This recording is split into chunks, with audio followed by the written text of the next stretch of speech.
안녕하십니까. 서버 돌려주는 돌리고입니다. 지난번 설문조사를 통해서 진행했던 강의 4가지는 마쳤고요. 그 뒤를 이어서 이제 어떤 강의를 진행해볼까 고민하던 중에 중간에 제 카페나 이런 댓글들이나 이런 거에 한 번씩 이제 동기 제어에 대해서 요청하시는 분들이 간혹 있더라고요. 그래서 동기 제어를 조금 강의를 이제 시작을 해볼까 합니다. 이 동기 제어를 제가 조금 강의를 망설였던 거는 사실 실제로 그렇게 많이 사용이 안 되는 부분이기도 하고 굉장히 개념적으로 좀 어려운 부분이 있다 보니까 저도 이거를 잘 설명할 수 있을까 하는 부분도 있고 이해하시는 분들이 괜히 이걸 또 오해하고 잘못 이해하시는 부분이 또 생기지도 않을까 그런 걱정도 있고 해서 동기제어는 사실 조금 꺼려졌긴 했는데 자 일단 동기제어 한번 강의 진행하기로 다 마음을 먹었고요. 자, 동기제어 프로그래밍에 대해서 설명을 드리기 전에 동기제어의 좀 개념을 조금 먼저 짚고 넘어가야 될 것 같아서 오늘은 첫 번째 시간으로 보관 제어와 동기 제어의 차이를 먼저 좀 설명을 드리고 넘어갈게요. 예전에 제가 그 기초 부분 설명할 때였나? 원점 설명할 때였나? 그 언어에 따라서 사용하는 그 언어에 따라서 그 사용자와 유저 간의 이제 커뮤니케이션이 잘 안 되는 경우에 대해서 한번 설명을 드렸는데 이 경우도 마찬가지입니다. 보관 제어와 동기 제어라는 이 부분을 잘못 사용해 가지고 서로 헷갈리는 경우가 상당히 많아요. 그러니까 상대방은 동기 제어라고 얘기를 하지만 실제로 프로그램을 열어보면은 이제 보관 제어로 있는 경우가 태반이거든요. 그래서 사용자가 저희가 지금 동기 제어를 하고 있는데 이러이런 문제가 생깁니다 하면 저는 바로 물어봅니다. 보관 제어 아닌가요? 보관 제어인지 동기 제어인지 혹시 구분 혹시 되시나요? 이렇게 물어보면은 대부분 그 차이를 모르세요. 모르는 경우가 대부분이라서 보통은 업계에서 우리가 동기 제어라고 얘기를 하면 이게 뭔가 축이 지금 이게 두 축이 이렇게 같이 움직이는 지금 구조의 건데 뭔가 축이 같이 움직이면 다 동기 제어라고 생각해요. 사실 아니거든요. 같이 움직이는 제어는 굉장히 많습니다. 동식 이동이라는 것도 있고 조부도 동시 조부라는 것도 있고 같이 움직인다고 해서 동기 제어는 아니에요. 보통 그래서 일반적으로는 그 사용하시는 분들이 그 부분이 사실 좀 힘든 부분이긴 합니다. 힘든 부분이다 보니까 그냥 같이 움직이니까 동기 제어 아닌가 생각하실 수는 있어요.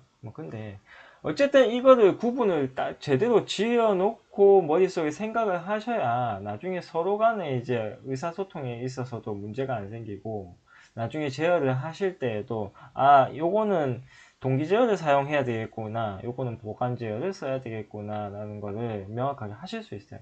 그래서 제가 오늘은 그 부분을 좀 명확하게 짚고 다음번 이제 동기 제어 프로그래밍에 대해서 실전 프로그래밍에 대해서 좀 설명을 드리도록 하겠습니다.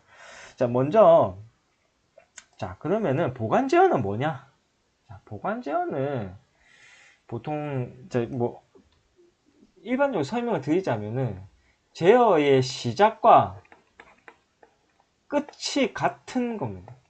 이 말이 뭐냐면 동시에 시작해서 동시에 끝나는 제어입니다. 보통 일반적으로 우리가 보관 제어라고 얘기를 한다면은 그러면은 그 동기 제어는 그러면 뭐냐? 동기 제어도 어차피 똑같이 움직이지 않냐? 조금 달라요. 동기 제어는 기준이 따로 존재합니다. 기준을 가지고 어떤 기준축을 가지고 이 기준축에 여러 대의 축이 따라서 움직이는데 특정 패턴을 가지고 움직입니다. 이 특정 패턴을 가진다는 거는 사실 기준축과 완전히 똑같이 움직일 수도 있는 거예요. 이 보관 제어처럼 똑같이 움직일 수도 있고 기준축이 이렇게 움직일 때 어떤 축은 이렇게 움직여라 라고 다른 패턴을 줄 수도 있습니다. 이건 보통 뭐 캠 제어라고, 전자캠 제어라고 한번 들어보셨을 것 같은데, 뭐 그런 제어, 예를 들어 뭐 기준축이 또 빨라지면은 예를 들어서 이 따라하는 추종하는 슬레이브 축들이 느려지고 똑같이 속도로 느려지고, 그러한 제어를 우리가 동기 제어다 라고 얘기를 합니다. 보통 이거는 미쓰비시 제어, 미쓰비시 컨트롤러 기준에서 일단은 좀 설명을 드릴게요. 타사 메이커들마다 조금 뭐 설명의 제어의 개념이 조금 다를 수는 있어요. 뭐 단어의 사용도 조금 다를, 그 매뉴얼 보면 단어의 사용도 사실 좀 다를 수도 있고 해서 일단 미쓰비시 컨트롤러 기준으로 설명을 드립니다. 그래서 이거를 차이점을 조금 명확히 아시고 제어를 하실 필요가 있어요. 자, 그러면은 보통 이제 그러면 사용의 예를 좀 볼게요. 보관 제어는 어떤 데 사용을 하느냐. 자, 지금 이거 보시면은, 자, 우리가 보통 이송 장치가 있는데, 여간 이송 기계가 있는데, 보통 그 이송 기계를 이렇게 두 축이 같이 움직이는 경우가 있죠. 한 번씩 보면. 지금 이거 리니어 설명하는 카탈로그에 쓸 수 있는 카탈로그의 그림인데, 모터를 이렇게 두 개를 놓고 하나의 베이스를 이렇게 두 모터가 같이 움직이는 경우가 있습니다. 자, 요런 제어 할 때 질문도 많이 오세요. 어떤 제어 해야 되냐, 뭐 요청하시는 분들 많거든요. 90% 이상은 요거는 그냥 보관 제어 씁니다. 대부분 보관 제어. 이거를 동기 제어로 하시는 분들도 계시긴 하는데, 저는 동기 제어 추천하지는 않아요. 동기 제어로 하게 되면 이것도 할 수는 있는데, 동기 제어가 프로그램이 사실 좀 복잡하거든요. 그렇기 때문에 대부분 보관 제어로 하시면 됩니다. 동기 제어를 할 이유도 사실 딱히 없어요. 보관 제어가 맞아요. 이거는. 보관 제어를 하시는 게 맞고, 이 보관 제어를 하실 때에 이제 주의하실 사항은 이 두 축, 1번 축, 2번 축, 이거는 마스터 슬래브 나눌 것도 없어요. 1번 축, 2번 축이 일단 개인 값을 똑같이 하셔야 돼요. 동일하게. 개인 값을 반드시 동일하게 주셔야 돼요. 개인을 동일하게 안 주시면은 어쨌든 개인 값이 제 개인 튜닝 편 동영상 보시면 아시겠지만 개인 값이라는 게 반응도예요. 반응도이기 때문에 각 축이 다르게 반응해 버리면은 똑같은 지령을 보관 지연은 똑같은 지령을 주는 거거든요. 1축이 즉 같은 보관 명령을 주게 되면 얘네가 조금 빠르게 움직입니다. 한쪽이 개인 값이 높은 쪽이 얘는 조금 느리게 움직여요. 그러면은 이 베이스가 뒤틀리겠죠. 뒤틀리면 뭡니까? 볼스크류하고 뒤에 옆에 이게 달려있는 LM이 상하게 되는 경우가 이제 생기겠죠. 뭐 최악에는 볼스크류가 부러진다든지. 보통 그 전에 이제 과부 알람으로 이제 정지하기는 하는데 그런 경우가 생깁니다. 그래서 반드시 개인값을 동일하게 주셔야 됩니다. 오토튜닝을 하시면 안 돼요. 매뉴얼로 반드시 하셔가지고 개인값 동일하게 주셔야 돼요. 이게 주의사항이고, 요런 거 같은 경우에 그럼 원점을 어떻게 잡느냐. 몇 가지 방법이 있는데, 일반적인 경우는 뭐냐면은, 일단은 보관 제어로 해가지고, 원점 보기 방식이 조금 제한이 있을 수는 있습니다. 원하는 위치에 이제, 이렇게 갖다 놓고, 여기서 그냥 데이터셋 방식 있죠. 그냥 그 자리를 원점으로 잡는 방식. 데이터셋 방식으로 해가지고 원점을 잡는 방식이 있고요. 원점 센서를 이용을 하고 싶다라고 한다면은, 뭐, 여기 도구 센서를 하나 이제 놓고, 도구 센서의 입력을 이 서버 앰프가 이렇게 보통 입력을 서버 앰프로 받잖아요. 도구 센서 입력을 플러시 따가지고 한 도구 센서의 입력을 두 축이 한 번에 같이 받도록 합니다. 한 번에 같이 받도록 하고 원점 복귀 방식은 갑자기 이름이 생각이 도구 방식으로 하시면 안 되고요. 카운트 방식을 하셔야 돼요. 카운트 방식도 카운트 2 방식이 있거든요. 제가 요 앞전에 강의했던 그 원점 복귀 방식 보시면 되는데, 카운트 2 방식이 이제 도구 센서 받고 얼마만큼 더 가서 이제 원점 잡는 방식이거든요. 이 카운트 1이나 도구 방식을 쓰시게 되면 왜 안 되냐면은 이 Z상을 보잖아요. Z상을 보기 때문에 이 모터와 이 모터의 Z상의 위치가 동일하게 맞추기가 힘들어요. 그렇기 때문에 틀어질 수밖에 없거든요. 이 베이스가. 그렇기 때문에 도구 방식은 안 되고 Z3을 보는 방식 자체가 이제 안 되는 거고 칸토 툴을 쓰셔가지고 도구 센서 받고 원하는 위치에 조금 더 가서 원점을 받는 그런 방식으로 칸토 툴 방식으로 도구 빠지다고 그렇게 하시는 방식이 있고요. 그 다음에는 이제 동기 제어를 많이 한다면 동기 걸어가지고 얘를 이제 마스터 축 놓고 슬래브 동기 축을 놓고 마스터 측에 동기 축이 그냥 무조건 따라다니게끔 하게 설정하면 되는데 그러면 마스터 축에 이제 도구 센서로 이제 원점만 잡으면 되거든요. 뭐 그런 방식도 있긴 있습니다. 근데 뭐 좀 복잡해요. 제어가 좀 복잡하고 세팅도 복잡하고 하기 때문에 추천을 드리지 않습니다. 보통 그래서 이거는 그냥 보관 제어를 쓰고요. 자, 그러면 동기 제어. 보관 제어 하나 더 좀 설명을 드리면은 요런 뭐 이제 그냥 일반적인 XY 테이블 있죠. XY 테이블에 뭐 이런 뭐 원을 그린다든지 XY 테이블 같이 해가지고 뭐 이렇게 사각을 그리는 XY 테이블 상에 움직이는 것도 있죠. 이거 대부분 다 보관제예요. 그러니까 일반적인 거 대부분 다 보관제예요. 그 다음에는 제가 다른 거 몇 가지 좀 영상을 좀 보면서 동기 제어는 좀 설명을 드릴게요. 이 자료에 옛날에 제가 미쓰비시 홈페이지에 있는 플래시 아십니까? 네, 좀 저랑 같은 또래이시거나 40대 이상 분들은 아마 30대는 플래시 아마 모를 수도 있을 것 같아요. 30대 이하 분들은 플래시 플레이어라고 이제 동영상 같은 지금은 뭐 보안 문제로 사용이 이제 중지됐는데 그때 그 동기 제어 부분 이제 플래시 플레이 동영상으로 이제 만들어놓은 미쓰비시 홈페이지에 있던 자료입니다. 지금 받아놨던 건데 동기 제어 프로그램이 이런 식으로 이제 프로그램이 이제 만들어지고 어떤 식으로 제가 기준축이 있다고 했잖아요. 여러분 이제 동기 엔코더입니다. 얘가 동기 엔코더고 이 동기 엔코더가 여기 프레스 슬라이더에 달려요. 여기에 슬라이더에 달리면은 프레스 슬라이더가 이제 360도 회전하잖아요. 360도 회전하면은 그 360도 각도에 맞춰서 이 지금 XY 테이블 보면 지금 Y축, X축 패턴을 이렇게 만들어 놓습니다. 패턴을 이렇게 만들어 놓으면은 프레스 슬라이드가 쭉 움직일 때 Y축은 이런 식으로 움직여요. 자, 보시면 Y축은 프레스 옮길 때 이렇게 살짝 들어왔다가 멈췄다가 살짝 왔다가 다시 나갔다가 백 하죠. 그 다음에 X축도 보시면은 요 조금 왔을 때 살짝 들어갔다가 나왔다가 이렇게 들어요. 이런 패턴을 만드나요? 이런 캠 패턴을 전자캠 패턴을 만들어 놓고 이 프레스 슬라이더 동기 엔코드에 동기를 시킵니다. 그러면은 이 프레스가 빠르게 돌면 이 패턴도 빠르게 움직이겠죠. 이 동작 자체가 이제 빨라지겠죠. 이 동작 자체가 빨라지고 프레스가 느리면 이 동작도 같이 느려지는 그런 개념의 제어가 됩니다. 다른 영상을 또 하나 보여드릴게요.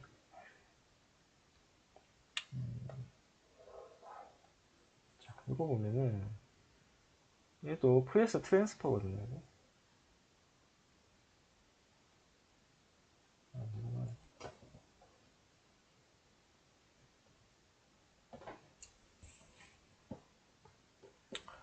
이 3D 트랜스퍼라 해가지고 얘도 이제 프레스 슬라이더에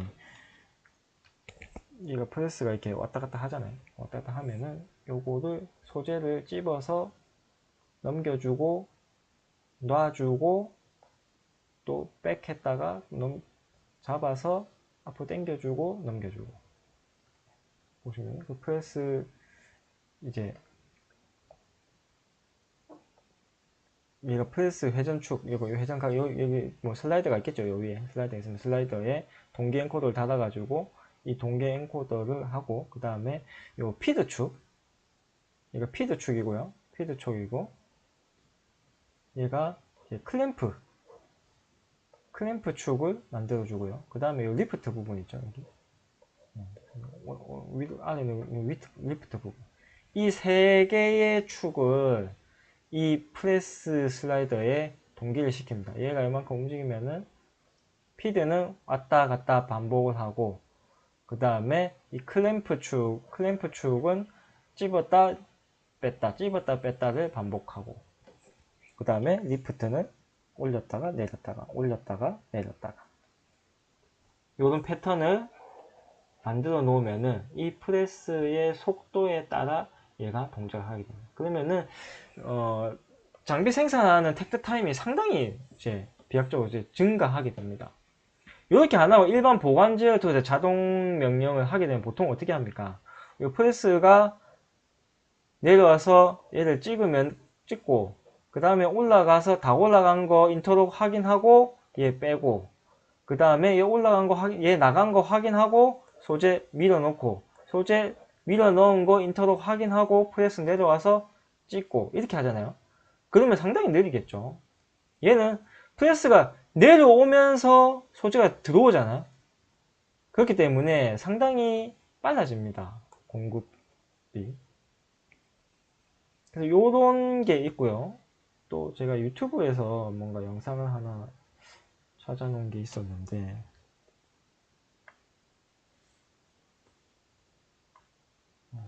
자, 유튜브 거 이렇게 틀어도 되는 건지는 저도 모르겠습니다. 자, 이게 러닝 커터라고 보통 이제 얘기를 하는 건데, 자, 이 소재가 지금 흘러나오고 있죠. 소재는 그냥 멈추지 않아요. 계속 흘러나옵니다. 소재는 계속 흘러나오고, 이 흘러나올 때 얘가 프레스 하는 얘가 같이 움직여요. 소재의 속도에 맞춰서 얘가 같이 움직입니다. 얘가 움직이면서 커팅을 하는 거예요. 그래서 우리가 러닝 커터라고 보통 이제 얘기를 하는데, 요거는 그러면 어떻게 하겠습니까? 요 소재 흘러나오는 얘 여기에다가 보통 이제 동기 엔코더를 달아요. 여기다 동기 엔코더를 달아가지고 이 동기 엔코더의 속도에 맞춰서 이 아까 앞에 그 피드 축, 예, 요 지금 피드 축, 이 피드 축에 왔다 갔다 하는 패턴을 만들어내는 겁니다. 패턴을 만들어내고 특정 구간에서 이 프레스를 눌려주는 신호만 주면 돼요. 요런 이제 런닝 커터에도 이런 동기 제어가 사용된다라고 아시면 될 것 같습니다. 소개해 주신 이거에 동영상 찍어주시는 분께 감사하고요. 그러면 이거 명령의 차이는 어떻게 되느냐? 자, 일단 모션 CPU 기준으로 좀 설명을 드릴게요. 모션 CPU에 이런 프로그램 아마 보신 분들, 이렇게 버튼 눌리다 보니 보신 분들 계실 겁니다. 여기 동기 제어 프로그램이에요. 딱 봐도 뭔가 좀 복잡하죠. 좀 할 것도 많잖아요. 많아요. 이 개념을 이해하는 게 상당히 오래 걸립니다. 좀 머릿속에 이 그림을 제어로 딱 머릿속에 만들어 넣는 게 상당히 어려워요. 그러니까 처음에 이렇게 이론적으로 얘를 접하면은 그렇구나 하는데, 실제로 얘를 딱 돌려보면은 막 헷갈리는 게 너무 많아요. 저도 지금도 아직까지도 이게 상담해보면은 매뉴얼 다시 한번 봐야 이게 또 막 떠오르고 하는 경우가 있거든요. 그래서 이게 상당히 좀 까다롭습니다. 그래서 요거 제어 잘 하시는 분들 보면은 좀 어쨌든 이 모션 제어에서는 조금 고급 제어에 해당하는 거라고 할 수 있지 않을까요? 그냥 감히 알 수 있을 것 같아요. 그래서 이 동기 제어 프로그램을 통해서 이게 기준축이거든요. 이건 이제 제가 실전 프로그래밍 이제 설명하면서 한번 더 설명드릴 건데, 기준축에 이거 전달축 받아가지고 변속비도 있어요. 여기 변속비 집어넣고, 여기 변속기에 의해서 속도도 변경할 수 있고, 여기에서 이제 보조 입력축을 통해 가지고 이동량을 조금 뺐고 더하고도 할 수도 있고, 스피드 변환해 줄 수 있는 변속기도 있고, 여기에 이제 전자캠 제어, 실제 출력 쪽에 전자캠을 이제 만들어 가지고 캠 제어를 하거든요. 이 캠 제어가 이 동기 제어의 꽃이에요. 꽃. 캠 제어라는 게 그래서 캠 디자인도 굉장히 이 패턴에 맞춰가지고 잘 해야 되기 때문에 이 캠 디자인 패턴 맞추는 것도 상당히 까다로운 시행착오도 많이 겪어야 되고, 네. 그런 부분이 좀 있어요. 그래서 뭐 조금 어려운 부분이 있는데 해보면은 와 이런 게 되네. 아까 그 러닝 커터 보셨죠? 러닝 커터도 있고 뭐 프레스 슬라이더 뭐 그런 것도 있고 서버 제어 어떻게 보면 제가 봤을 때는 좀 꽃이에요. 이거는 동기 제어는. 예전에는 기계로 이제 보통 이제 저는 제어를 했잖아요. 기계 이제 캠을 구현을 해가지고 기계에 의해서 보통 다 구현을 했거든요. 근데 이런 서버의 동작을 통해서 저런 게 가능해지는 겁니다. 그래서 서버 모션 제어 하면은 정말 모션 제어의 꽃이 이 전자캠 제어가 아닌가. 예. 그래서 여러분들 요거를 조금 잘 익숙하게 잘 만들어 놓으시면은 조금 고급 엔지니어 반열에 오를 수 있다라고 감히 말씀드리고 싶네요. 예. 요게 이제 어쨌든 동기 제어를 위한 프로그램. 그러니까 모션을 기준으로 설명돼요. 이게 심플 모션에도 요거 설정하는 게 있거든요. 옛날에는 없었어요. 위치결정 카드에 넣고 모션 CPU에만 있던 기능이에요. 이게 모션 CPU에만 있던 기능 제가 모션으로 일단은 기준으로 설명을 드리는데 나중에 강의 때도 모션으로 일단 설명을 드릴 건데 심플 모션에도 기능적인 면에서 조금은 이제 떨어지는 부분은 있지만 가능합니다. 심플 모션 카드도 QD77 카드 거기에도 이런 동기 제어가 가능합니다. 그럼 보관 제어는 어디서 제어를 하느냐? 보관 제어는 우리가 그 모션 같으면은 우리 K 프로그램 여기 보시면은 여기에 포지션 해가지고 1축 보관, 2축 보관, 뭐 3축 보관 이런 거 있죠. 간단하죠. 그래서 보관 웬만하면 제가 뭐 대부분은 보관 제어로 할 수 있는 건 보관 제어로 하는 거 제가 설명드리는 거. 그 다음에 뭐 여기에 어디가냐? 포지션이 아크 돼 있는 거 이거는 이제 원호 보관. 두 축이 이제 같이 움직여갖고 원을 그리는 방식의 원호 보관이 있고요. 뭐 직선 보관 아까 그거는 이제 직선 보관이죠. 이거는 직선 보관. 2축이 같이 움직이고 3축이 같이 움직이는 거, 4축이 같이 4축이 같이 움직이는 거. 그래서 이 보관 제어는 미쓰비시 컨트롤러 같은 경우에는 4축까지밖에 지원을 안 합니다. 다른 회사들 보면은 뭐 6축 보관 뭐 이런 거 있는데 뭐 5축 이상 보관 제어 같은 경우에는 기술적으로 이걸 오픈을 이게 미쓰비시가 기술이 없어서 못하는 게 아니라 뭐 이게 오픈을 못한다더라고요. 뭐 뭔가 법적인 문제가 뭐 있는 것 같은데 어쨌든 그게 뭐 특수 기능이네요. 특수 기능에서 오픈을 못하는 기능이라고 뭐 그러더라고요. 어쨌든 4축까지 제어가 가능합니다. 4축까지만 가능하고 타사는 뭐 이 이상도 뭐 있는 걸로 알고 있어요. 야스카와나 이런 거 보면 6축 보관 이런 거 가능합니다.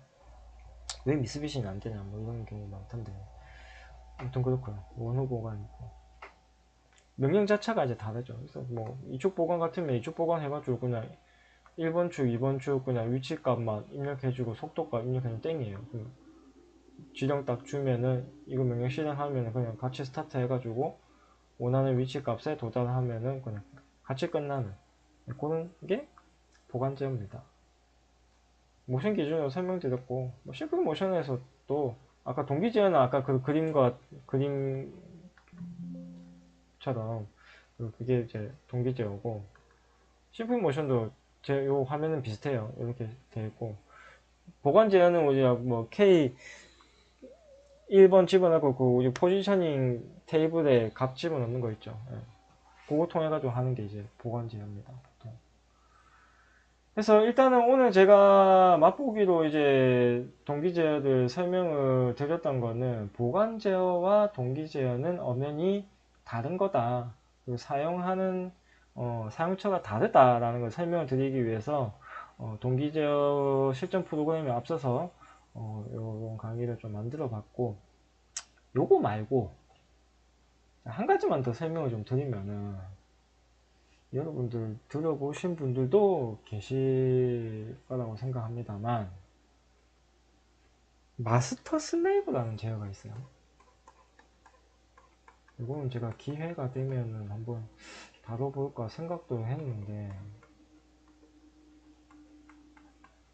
개념만 설명을 드릴게요. 마스터 슬레이브 제어라는 게 있는데, 어떤 거냐면, 지금 이렇게 보시는 것처럼 병렬로 이렇게 움직이는 제어 같은 경우에, 자, 요 두 병렬이 있는 이 기구부 부분이, 그러니까 이 X축하고 Y축하고 뒤틀린 부분에 있어서, 일단, 뭐, 이렇게 방향으로 이렇게 뒤틀릴 거잖아요. 한쪽이 먼저 가거나 한쪽이 뭐 먼저 가거나 했을 때. 뒤틀림의 강성이 조금 약해가지고 어느 정도 뒤틀려도 얘가 조금 탄성이 있어가지고 뒤틀려도 된다 하면은 가부 알람도 안 뜨고 뭐 기구에 크게 무리 안 주고 이렇게 움직임이 가능합니다. 근데 이 강성이 굉장히 강한 경우가 있어요. 자, 예를 들자면 특정 기구 볼스크류를 가정을 해볼게요. 볼스크류를 그림이 좀 이상하죠. 이상하게 생각하지 마세요. 모타 1, 2가 만약에 이 볼스크류 하나를 중간에 어떤 기어 박스 같은 걸 이용을 해서 한 번에 같이 움직여서 칠게요. 그럼 얘는 1도 양보 못하는 구조가 되버립니다. 뒤틀림을 1도 양보할 수 없는 그런 구조가 많이 됐다고 친다면은 이 두 축이 싸웁니다. 이게 네가 먼저 갈래 내가 먼저 갈래 하면서 싸움을 이렇게, 그러면은 뭐 미친 듯이 떠는 경우도 생기고 한쪽 샤프트가 뭐 부러진다든지 가부와 알람은 뭐 이제 쉽게 발생하는 이런 게 생겨요. 그러면은 이 보관제어나 동기제어는 사용을 못 하거든요. 그럴 때 이 마스터 슬레이브를 씁니다. 마스터 슬레이브는 어떤 개념이냐면은 기준축이 있으면요, 이 기준축이 위치 제어를 하고 슬레이브 축은 이 힘으로만 받쳐줘요. 마스터 축이 이렇게 움직일 때 얘는 힘으로만, 토크로만, 이 위치 피드백을 안 합니다. 위치 피드백을 안 하고 힘으로만 싹 이렇게 밀어줘요. 얘가 내는 토크만큼, 1번 축 마스터 축이 내는 토크만큼 2번 축이 같이 따라가주는, 힘만 탁 도와주는 그런 걸 이제 마스터 슬레이브 제어라고 얘기를 합니다. 지금 이게 보면은 이게 두 축만 하지만은 이 베이스가 이따마시하고 리니어라고 친다면 리니어 모터가 이렇게 4개가 달려있는 기구도 있거든요. 자, 이 4개 같은 경우에, 자, 이건 보십시오. 강성이 굉장히 강한, 이게 쇠판대기예요. 쇠판대기를 이 4개 축이 만약에 같이 이렇게 등에 임어주고 이렇게 다 이렇게 나서 고정이 돼 있다면 1도 양보가 되겠습니까? 뒤틀림이란 게 있겠습니까? 없겠죠. 그러면은 서로 굉장히 싸움이 됩니다. 이게 만약에 강판이 뒤틀린다, 열에 의해서 강판이 이렇게 쪼그라든다 하면은 이 위치가 서로 보면은 달라져 버리잖아요. 그러면 또 싸우고 그렇고 한 축이 막 뻗어버리고 이런 문제 생기는. 그러면은 기준축 1번 축 마스로 놓고 나머지 슬레이브로 해가지고 얘만 위치 값으로 제어를 하고 나머지는 딱 힘으로